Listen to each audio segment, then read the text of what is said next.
Go ahead. To the sponsor, Senator Grace po, and also to, with due respect to my fellow Batanggenyo, Senator Ralph Recto.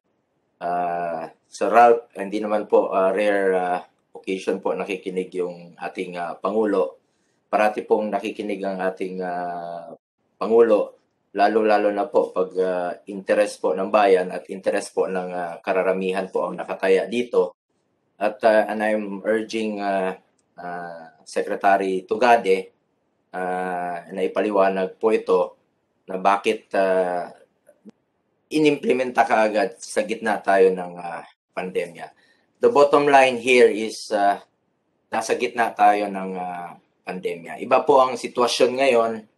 Huwag po natin pahirapan yung mga kababayan natin dahil naghihirap. At it was brought up by Madam Grace before.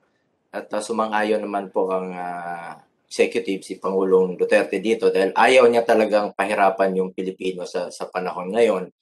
Lalo-lalo na po ang dami pong reklamo dito. Yung issue po ng GAOR, yung Geographical Area of Responsibility, dahil nakausap ko po yung isang RD at sabi niya yung iba po ay nagbabiyahe pa ng as far as 150 kilometers just to have it tested o bago ho sila makarehistro dahil napakalaki po ng scope. So panahon po siguro na bisitahin muna itong MBIS and hindi po ito napapanahon na i-implementa po sa ngayon.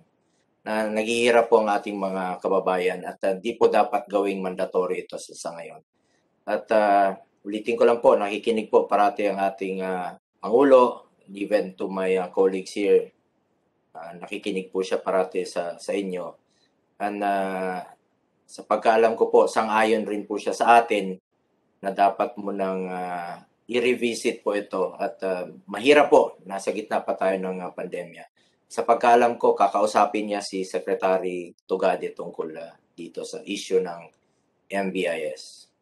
Thank you, Mr. President.